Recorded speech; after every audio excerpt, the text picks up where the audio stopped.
अस्सलामुअलैकुम। दुरूद शरीफ पढ़ लें।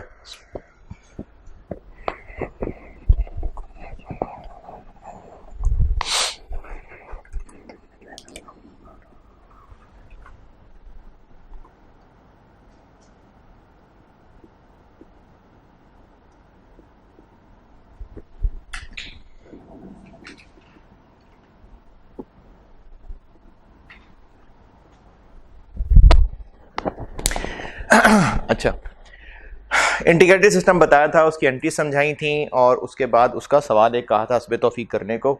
और इसमें कोई मसला हो तो आप ग्रुप में ही पूछ लीजिएगा, क्योंकि आसान आसान सा ही है।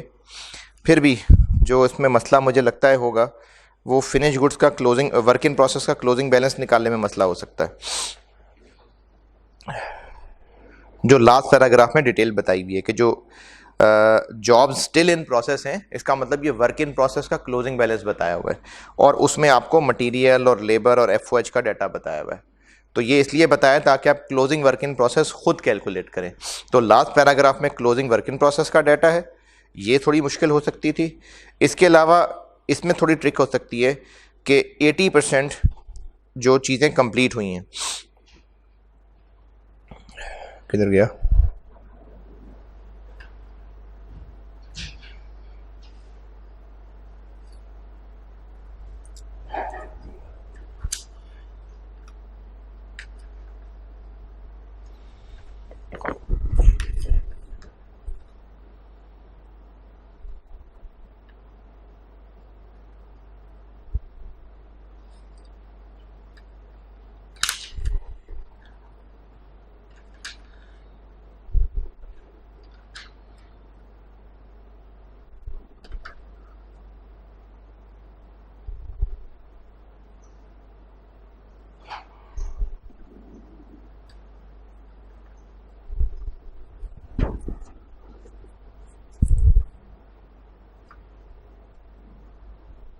नहीं 80% वाली बात कहीं और थी।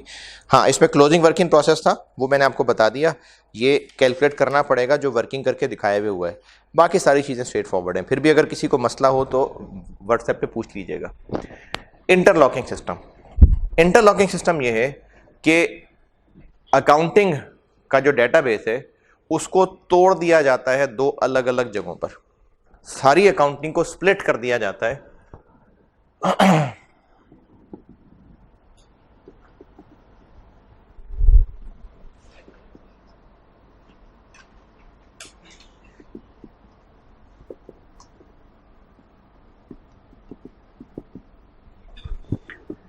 टू सेट्स ऑफ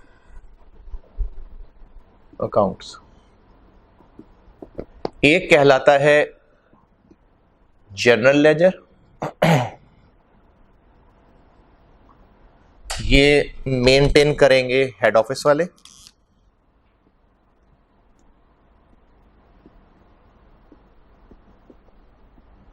और दूसरा कहलाता है फैक्ट्री लेजर,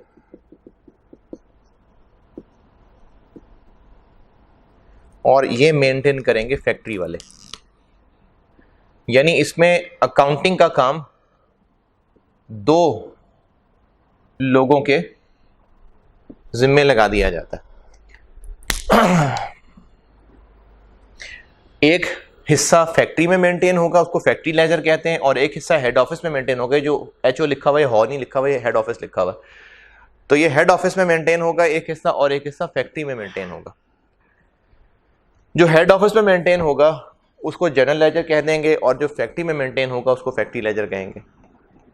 अच्छा, अब जब दो में तोड़ दिया तो इसका मतलब है कुछ ट्रांजैक्शंस यहां रिकॉर्ड होंगी, कुछ यहां रिकॉर्ड होंगे। होगा क्या कि जीएल में और एफएल में, जीएल यानी जनरल लेजर, एफएल यानी factory ledger, only those transactions are recorded which relate to factory transactions, factory operations यानी प्रोडक्शन। सिर्फ प्रोडक्शन से रिलेटेड ट्रांजेक्शंस यहां रिकॉर्ड होती हैं। फैक्ट्री लेजर में सिर्फ प्रोडक्शन से रिलेटेड ट्रांजेक्शंस रिकॉर्ड होंगी। Therefore only following accounts are maintained. Factory की बुक्स में चूंकि सिर्फ फैक्ट्री वाली ट्रांजेक्शन रिकॉर्ड होनी है, तो यहां पर कौन से अकाउंट बन रहे होंगे? रॉ मटेरियल का बन रहा होगा, वर्क इन प्रोसेस का बन रहा होगा, फिनिश गुड्स का बन रहा होगा, वेजेस कंट्रोल बन रहा होगा, क्योंकि ये सिर्फ फैक्ट्री के वर्कर का था ना। एफओएच कंट्रोल बन रहा होगा। बस सिर्फ ये अकाउंट फैक्ट्री में बन रहे होंगे, क्योंकि फैक्ट्री की चीजें थी ही बस यही। बाकी फैक्ट्री में नहीं बन रहे होंगे। बाकी सारे कहां बन रहे होंगे? हेड ऑफिस में। All other accounts transactions are maintained in head office.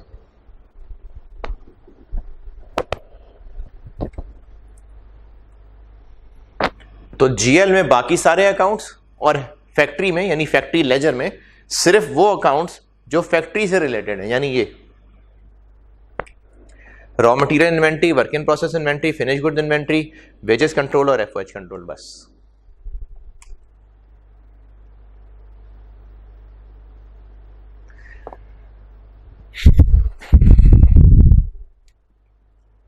अच्छा, ये जो मैंने दो सेक्शन बनाए ना, ये इनके नीचे एक बात लिख रहा हूं जो दोनों, यानी उसको बांटना नहीं है, वैसे ही बस एक बात लिख रहा हूं।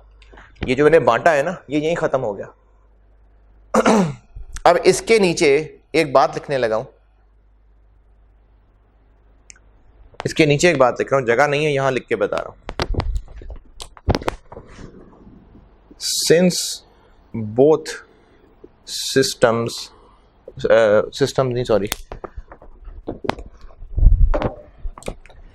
both ledgers are double entry, therefore अच्छा, अब हो डबल एंट्री रही होगी, यहां पर डबल एंट्री ही हो रही होगी, यहां भी डबल एंट्री हो रही होगी, यहां भी डबल एंट्री हो रही होगी, यहां भी डबल एंट्री हो रही होगी। जैसे मिसाल के तौर पे मटेरियल खरीदने की एंट्री क्या होती है इंटीग्रेटेड में? रॉ मटेरियल डेबिट और क्रेडिटर्स क्रेडिट, ये था इंटीग्रेटेड। लेकिन अब क्या होगा? फैक्ट्री की बुक्स अलग होंगी और हेड ऑफिस की अलग होंगी। इस एंट्री में से फैक्ट्री का रेलेवेंट कौन सा है? तो ये अपने पास डेबिट करेगा रॉ मटेरियल को, क्रेडिटर्स नहीं, ये रिकॉर्ड नहीं करेगा। तो फिर क्रेडिटर को कौन जगह देगा? जीएल। ये अपने पास क्रेडिट करेगा क्रेडिटर्स को। अब ये तो डबल एंट्रीज पूरी नहीं है, ये डबल एंट्री सिस्टम, लेकिन डबल एंट्री तो पूरी नहीं हुई। तो जो जगह खाली रह गई, कहां जगह खाली रह गई? यहां क्रेडिट खाली रह गया और यहां डेबिट खाली रह गया। ये जगह भरेंगी एक दूसरे के नाम का कंट्रोल अकाउंट बना के। यानी फैक्ट्री में इस खाली जगह को कैसे पुर करेंगे? GL control account. क्या इंटरप्रिटेशन है? ये यहां इतना डेबिट हो रहा है, क्रेडिट, वो जीएल वालों से पूछे जाके, GL control account. GL creditors credit, debit की जगह खाली है, क्या करें? FL control. तो चूंकि दोनों सिस्टम्स, दोनों सेट्स, दोनों लेजर्स डबल एंट्री हैं, लेकिन डबल एंट्री पूरी नहीं हो पा रही थी, तो डबल एंट्री पूरी करने के लिए एक दूसरे लेजर के नाम का कंट्रोल अकाउंट ओपन करना पड़ेगा।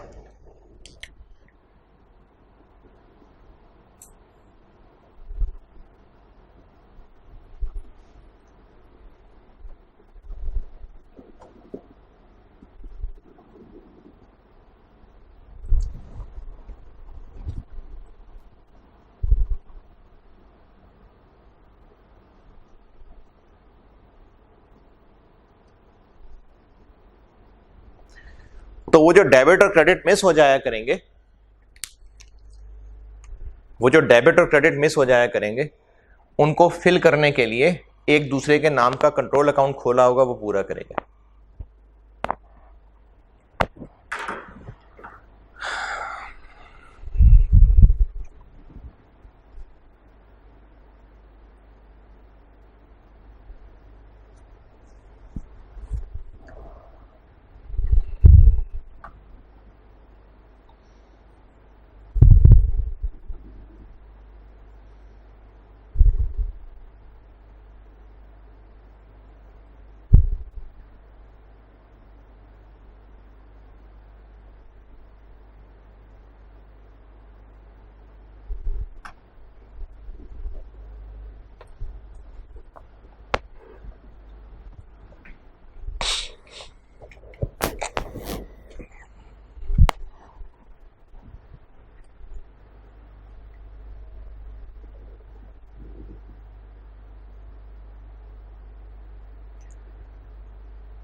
अच्छा, अब आप एक काम करें, आप सब लोग ये काम करेंगे कि आप इस लेक्चर को यहीं स्टॉप करके, एक काम दे रहा हूं वो करेंगे तो अगली बात समझ आएगी, वरना नहीं करेंगे इधर उधर लग जाएंगे तो फिर फायदा नहीं है। टॉपिक मैंने तो पढ़ा दिया अपनी तरफ से।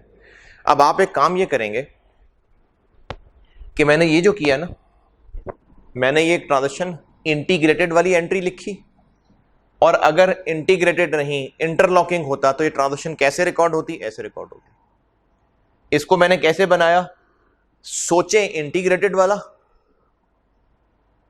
और देखें इसमें कौन सा डेबिट जाना बनता है, इसमें कौन सा क्रेडिट जाना बनता है, उसको रेलिवेंट जगह लिख लें, और फिर जो खाली जगह रह जाए उसको पुर कर दें दूसरे के कंट्रोल अकाउंट से। अब आपने करना ये है, अभी वीडियो यहीं रोक के आपने काम ये करना है, मैंने ना कोशिश ये की भी है कि बिल्कुल इसको कॉपी करूं, बिल्कुल सेम।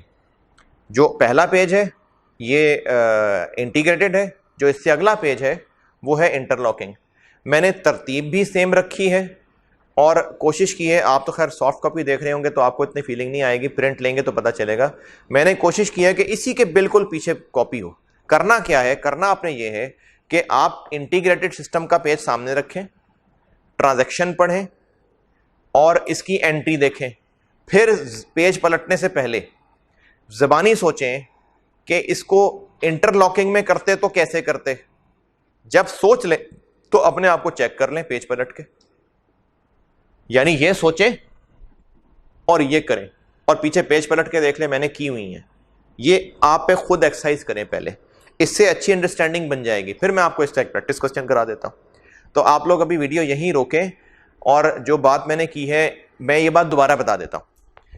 एक मिसाल सामने है ना, एक और बता देता हूं।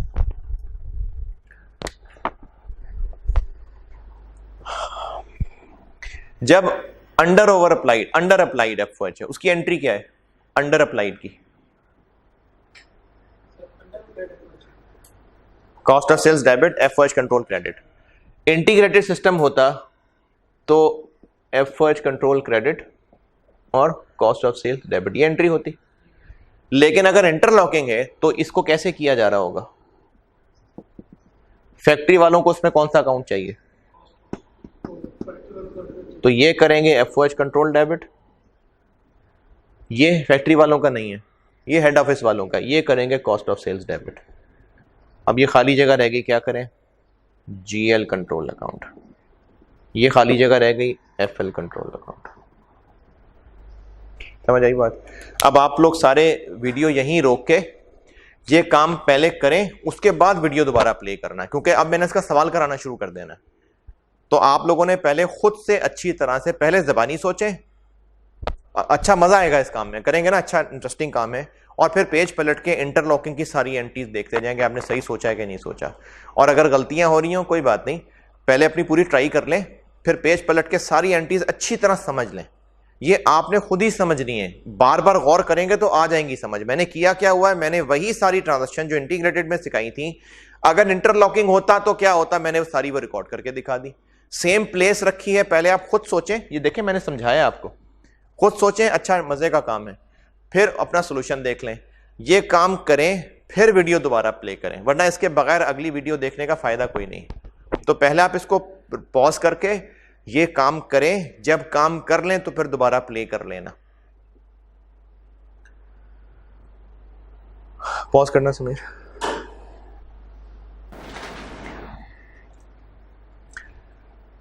हाँ जी, एंटीज पढ़ ली आप लोगों ने, और जिन्होंने नहीं पढ़ी वो फिर यहीं बंद करें वीडियो और उनको अच्छी तरह से पढ़ें।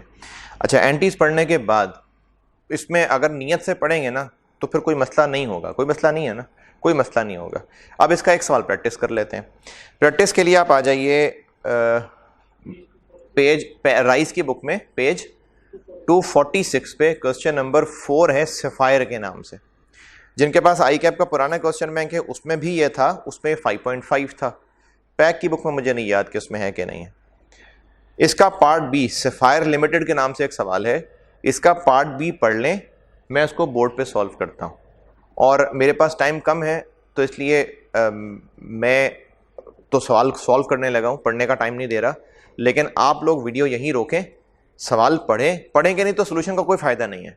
आप लोग सवाल अच्छी तरह पढ़ें, फिर मैं उसको बोर्ड पे सॉल्व करता हूँ। जी, पढ़ लिया आप सबने। और इस सवाल में कुछ वर्ड अजीब अजीब आपको ज़रूर लगेंगे, जैसे ये जॉब ऑर्डर का वर्ड इस्तेमाल हो रहा है, इग्नोर। इसमें आपको डाटा देख के आइडिया हो रहा है कि सारा वही डाटा है। और इसमें पहले पैराग्राफ में पता चल रहा है कि एक हेड ऑफिस है और एक फैक्ट्री है, और ये कह दिया कि 2 सेपरेट रिकॉर्ड्स रखते हैं, तो यही वाला सिस्टम है। और मज़ीद आपको रिक्वायरमेंट से भी पता चल रहा है कि जनरल एंट्रीज करनी है फैक्ट्री लेजर में भी और जनरल लेजर में भी। तो ये इंटरलॉकिंग सिस्टम का सवाल है। अब इस सवाल में चूंकि तरतीब थोड़ी आगे पीछे है डाटा की, तो मेरे ख्याल में सवाल पे आपका जब इस तरह से आगे पीछे तरतीब हो ना, या तो ना पॉइंट्स या डेट्स लिखी हो, फिर तो आप डेट वाइज एंट्री करें, पॉइंट वाइज एंट्री करें। लेकिन आप देखें यहाँ पर पॉइंट्स बेशक ज़रूर हैं, लेकिन ऊपर एक टेबल भी बना हुआ है, तो सवाल पे कंट्रोल आ जाएगा अगर हम सेगमेंट्स में कर लें। यानी पहले मटीरियल का पूरा सॉल्व कर लें, फिर लेबर को पूरा सॉल्व कर लें, फिर ओवरहेड्स को पूरा सॉल्व कर लें, जैसे मैंने नोट्स बनाए थे, तो उसमें सवाल में कंट्रोल आ जाएगा। तो इस सवाल को सॉल्व करते हैं। सिर्फ फ़र्क ये पड़ेगा अब कि चूंकि जॉब्स अलग अलग है ना, यानी हम प्रोडक्शन जो कर रहे हैं अलग अलग जॉब्स हैं, तो हम सिर्फ work in process A, work in process B, work in process C, ये 3 अलग अकाउंट बना लेंगे। ये जॉब ऑर्डर कॉस्टिंग होती है। ये चैप्टर भी हो गया, जॉब ऑर्डर कॉस्टिंग भी एक चैप्टर है, ये ले हो गया। जॉब ऑर्डर कॉस्टिंग में सिर्फ इतना होता है कि हर जॉब का हिसाब अलग रखा जाता है। जॉब से क्या मुराद है, अगर फर्नीचर है और वो ऑर्डर्स पे फर्नीचर बनाता है, तो हर कस्टमर एक जैसा फर्नीचर थोड़ी बनाएगा, किसी ने कोई फर्नीचर बनवाना है, किसी ने कोई बनवाना है, तो वो हर जॉब का अलग अलग रिकॉर्ड रख रहा होता है। तो वो अकाउंटिंग यही फॉलो कर रहा होता है, लेकिन हर जॉब के लिए अलग वर्क इन प्रोसेस बना रहा होता है। सिर्फ इतना सा फर्क है, और ये जॉब ऑर्डर कॉस्टिंग भी हो गया, इस सवाल के साथ हो गया वो। तो हमें work in process A B C अलग अलग करने हैं। बहरहाल मैं सवाल सॉल्व करता हूं। तो पहले हम मटेरियल करते हैं सॉल्व। मटेरियल की ट्रांजैक्शंस कहां कहां हैं, पॉइंट नंबर 1 में है और ऊपर वाले टेबल में है। तो पॉइंट नंबर 1 देख लेते हैं जी। पॉइंट नंबर 1 क्या पता चल रहा है मटेरियल के बारे में, मटेरियल परचेज किया है। तो जब मटेरियल परचेज होता है तो रॉ मटेरियल इन्वेंट्री डेबिट होती है और कैश या क्रेडिटर क्रेडिट होता है। चूंकि परचेज ऑन अकाउंट है मींस क्रेडिट है। इंटीग्रेटेड में एंट्री सोचें करें, यहां इंटीग्रेटेड में सोचें तो क्या होता है, रॉ मटेरियल इन्वेंट्री डेबिट और creditor credit. Raw material inventory किसका है, फैक्ट्री का। तो रॉ मटेरियल इन्वेंट्री डेबिट कर लेते हैं, raw material X debit, raw material Y debit. और चूंकि क्रेडिटर्स यहां नहीं आने वहां आने, तो जीएल कंट्रोल अकाउंट। एक्स कितना खरीदा,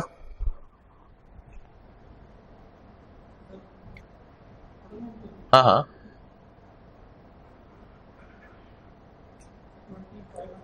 2500,000। वाई कितना खरीदा,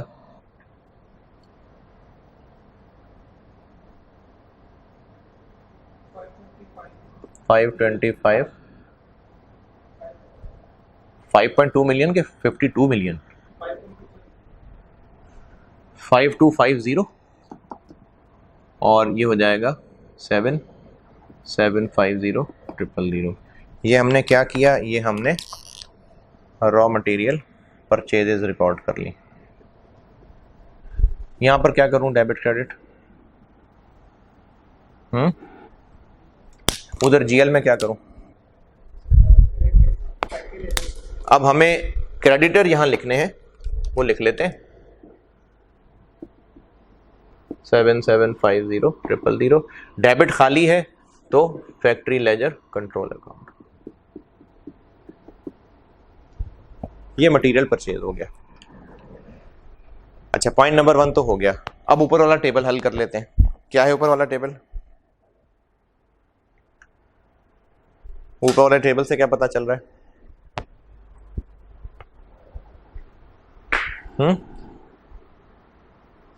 मटेरियल इशू हो रहा है ना, हर जॉब का मटेरियल इशूड बताया हुआ है।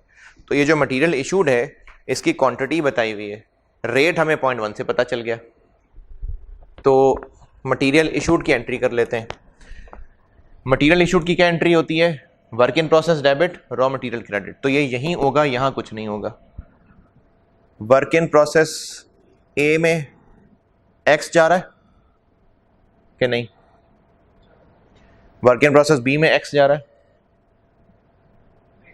वर्क इन प्रोसेस सी में एक्स जा रहा है?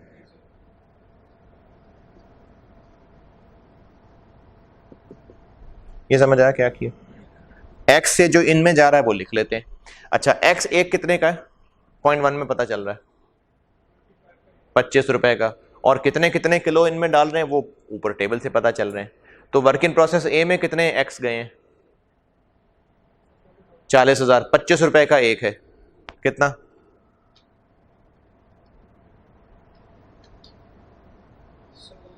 1 मिलियन। वर्क इन प्रोसेस सी में कितने एक्स गए हैं? एक कितने का है? 25 रुपए का, कितना?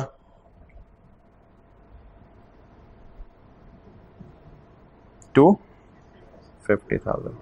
तो एक्स क्रेडिट हो गया 1250।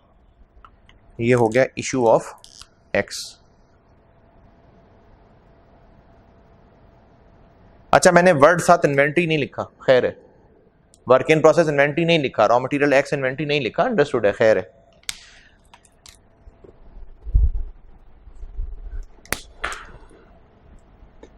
जी, अब वाई पे आ जाते हैं। वाई किसको इशू हो रहा है? Material Y. वाई हो रहा है बी और सी को, तो वर्क इन प्रोसेस बी को भी और वर्क इन प्रोसेस सी को भी, और रॉ मटेरियल वाई हो जाएगा क्रेडिट। बी को कितना इशू हो रहा है और एक कितने का? मल्टीप्लाई।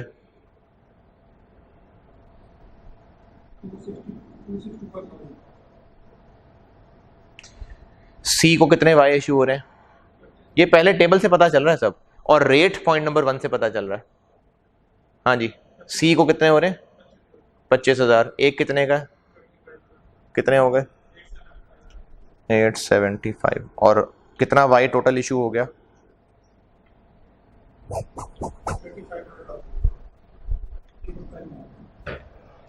अच्छा, इसके नीचे नरेशन की मेरे पास जगह नहीं बची, यहां लिखूंगा तो बुरा लगेगा। Issue of raw material Y. इस ट्रांजैक्शन की जनरल लेजर में क्या एंट्री हो रही है? कुछ भी नहीं, तोड़ा ही नहीं हमने। ये मटेरियल पूरा हो गया। आसान है, मुश्किल है?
हाँ जी, मटेरियल नोटेड।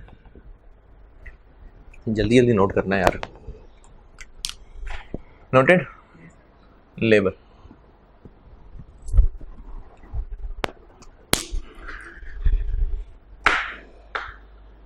ये ऐसा करना कि भी मैं पूरा करता हूँ ना, इसकी पिक्चर लेते जाओ। मोबाइल नहीं, ठीक। लेबर पे आते हैं।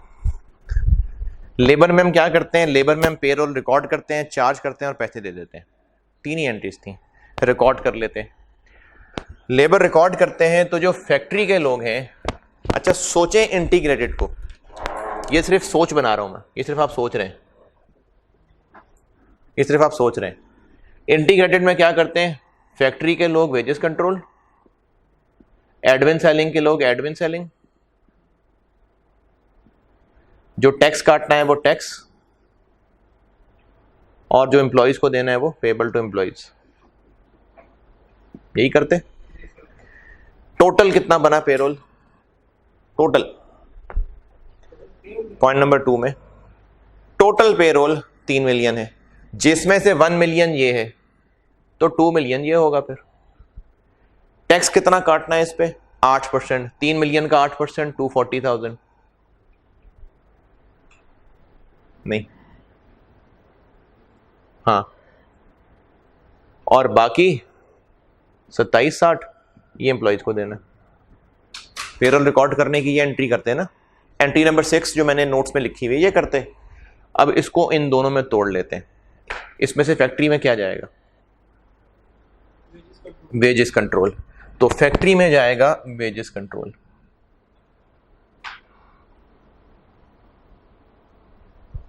कितना? 2 मिलियन। और बाकी सारे जनरल में जाएंगे। Admin and selling expenses 1 million,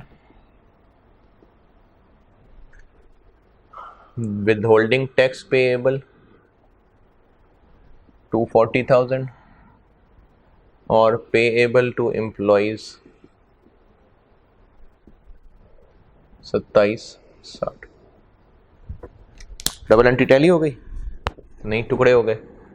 टुकड़े कैसे पूरे करें? यहां FL डाल देते हैं बीच में, FL कंट्रोल अकाउंट। कितना चाहिए? 2 मिलियन। और यहां GL को डाल देते हैं, GL कंट्रोल अकाउंट 2 मिलियन। ये हमने क्या कर दिया? ये हमने रिकॉर्डिंग पेरोल कर दी।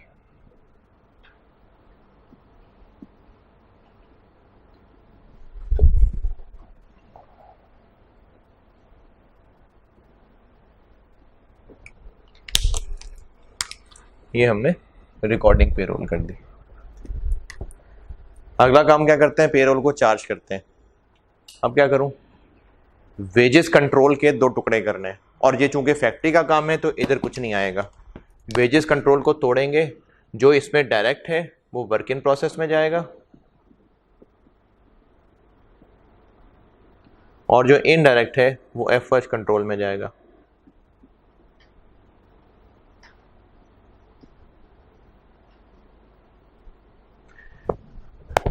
डायरेक्ट कैसे निकालें? ऊपर वाले टेबल से। कैसे? हाँ जी, लेबर का रेट पता है और आवर्स पता है। तो जॉब ए को कितने आवर्स गए? 6000। एक आवर कितने का है? जॉब 75 रुपए का, तो 6000 इंटू 75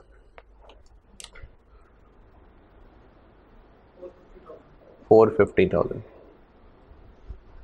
ये ऊपर वाले टेबल से पता चल रहा है। जॉब बी को कितने आवर्स गए? 9000। एक आवर कितने का है? 60 रुपए का। 9000 इंटू 60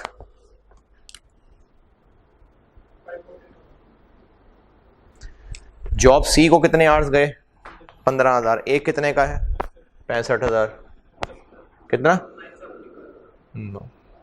ये हो गई डायरेक्ट लेबर, और 20 लाख में से बाकी इनडायरेक्ट लोग हैं। ये बात लिखी भी हुई है पॉइंट 2 के अंदर। After charging direct labour cost to each job the balance amount was attributed to general factory overhead. ये लिखा भी हुआ है, ना भी लिखा होता तो भी जॉब्स यही हैं, तो बाकी फिर इनडायरेक्ट होगा 35,000। और इसमें से कोई फैक्ट्री में कोई ऑफिस का अकाउंट कोई नहीं है। ये हमने चार्जिंग पेरोल कर दी।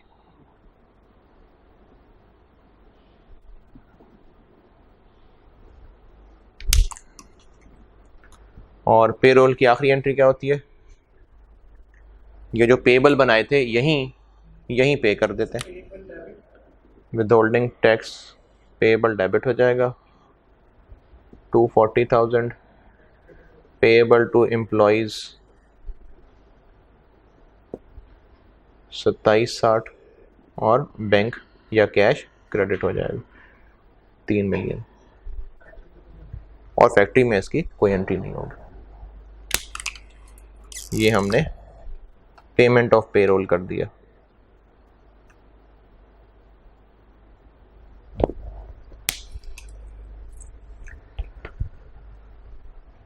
बस 5 मिनट में इंशाल्लाह समेटता हूँ। यहां तक आसान है और यही इस चैप्टर का लेवल है। अच्छा जी, पहला वाला टेबल भी पूरा हो गया और पॉइंट नंबर 1 भी हो गया, 2 भी हो गया। 3 क्या कहता है जी? ये बता दूं?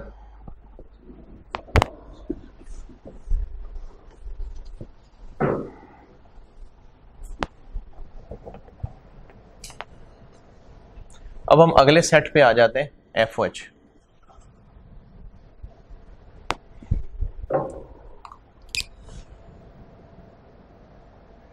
जी, पॉइंट 3 क्या कहता है?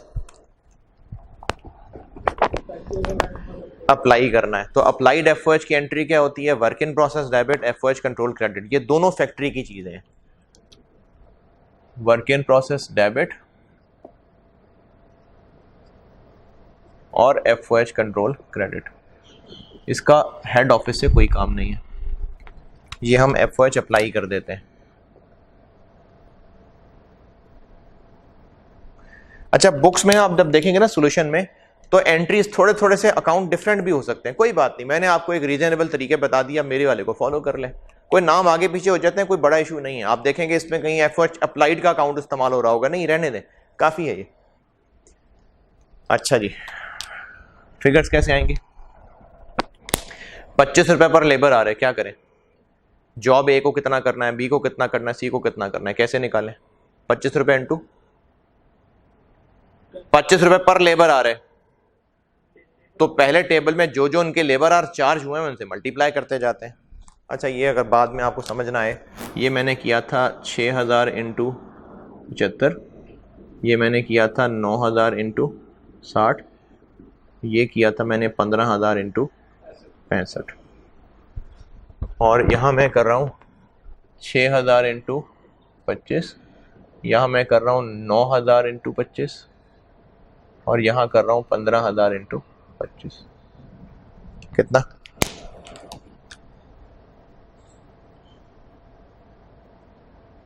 डेढ़ लाख। ये 225 और ये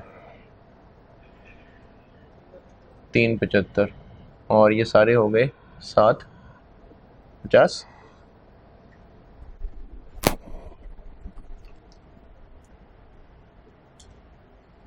ठीक है। अच्छा, और FOH में हम क्या करते हैं? अगर कोई और FOH हैं वो भी करते हैं कोई सवाल में और? पॉइंट नंबर 4 में 7 लाख हैं और इनमें से 4 लाख डेप्रिसिएशन है। तो इनमें से डेप्रिसिएशन अलग क्यों बताई? क्योंकि उसकी एंट्री कैश क्रेडिट की बजाय एक्यूमुलेटेड क्रेडिट होनी है। तो FOH कंट्रोल डेबिट 7 लाख, और इसका क्रेडिट क्या होना था? कैश और एक्यूमुलेटेड। वो फैक्ट्री की चीजें नहीं है, वो हेड ऑफिस की चीजें हैं। कैश 3 लाख और एक्यूमुलेटेड डेप्रिसिएशन 4 लाख। ये हो गए अदर एक्चुअल FOH।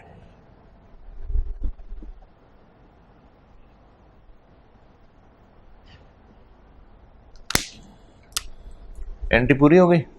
नहीं, इधर इसकी पोस्ट खाली है और यहाँ डेबिट खाली है।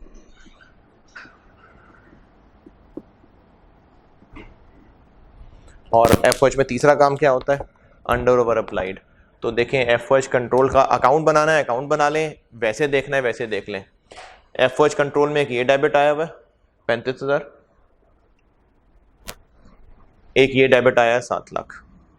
7,35,000 एक्चुअल हो गए, अप्लाइड है, फिर 735 एक्चुअल एफओएच है, एक ये 35 है और एक ये 7 लाख है। 735 एक्चुअल हो गए और अप्लाइड 750। तो ओवर अप्लाइड के अंडर ओवर अप्लाइड कितने? 15,000। ओवर अप्लाइड की एंट्री होती है एफओएच कंट्रोल डेबिट और कॉस्ट ऑफ सेल्स क्रेडिट। वो यहां की चीज नहीं है, वो वहां की चीज है। ये हमने ओवर अप्लाइड को चार्ज कर दिया।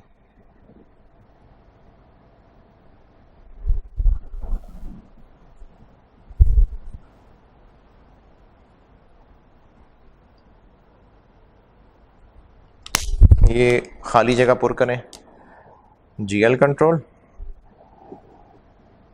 और एफएल कंट्रोल। ये एफओएच वाली चीजें पूरी। टी अकाउंट बना लेना चाहिए, हटा दो।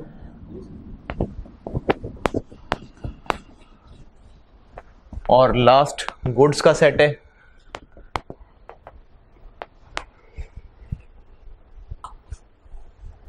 क्या हो रहा है उसमें? जॉब ए और बी कंप्लीट हो रही है। तो जॉब ए और बी कंप्लीट होने का मतलब है कि वर्क इन प्रोसेस से निकल के फिनिश गुड्स में जा रही हैं। तो ये भी सारा फैक्ट्री का काम है। फिनिश गुड्स ए, अच्छा फिनिश गुड्स ए और फिनिश गुड्स बी की जगह फिनिश गुड्स ही कर सकते हैं, लेकिन अलग अलग कर लें। वर्क इन प्रोसेस ए और वर्क इन प्रोसेस बी। ये jobs A and be completed. इस एंट्री की अमाउंट कैसे मिलेगी? आप वर्क इन प्रोसेस ए और वर्क इन प्रोसेस बी का टी अकाउंट बनाएंगे, वहां से मिल जाएगी। नहीं तो कैलकुलेटर पे कर लें, वो भी चलेगा। कैलकुलेटर पकड़ें और देखें कहां कहां work in process A debit किया हुआ है। कैलकुलेटर पकड़ें और देखें कहां कहां work in process B debit किया हुआ है, वही उसकी कॉस्ट है।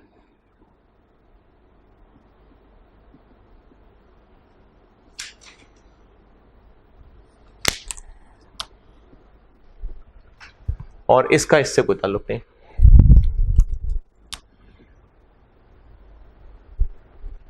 फिर और क्या है? सिर्फ ए बेचा है तो ठीक है, हो जाएगी। सिर्फ गुड्स ए बेची हैं तो सेल वाली एंट्री सिर्फ ए की आएगी, बी नहीं बेचा। और एक सेलिंग एक्सपेंसेस बताए मैं, बस खत्म सवाल। ये तो कर ही लेंगे आप। ये हेड ऑफिस के, हेड ऑफिस के selling expenses debit, cash credit.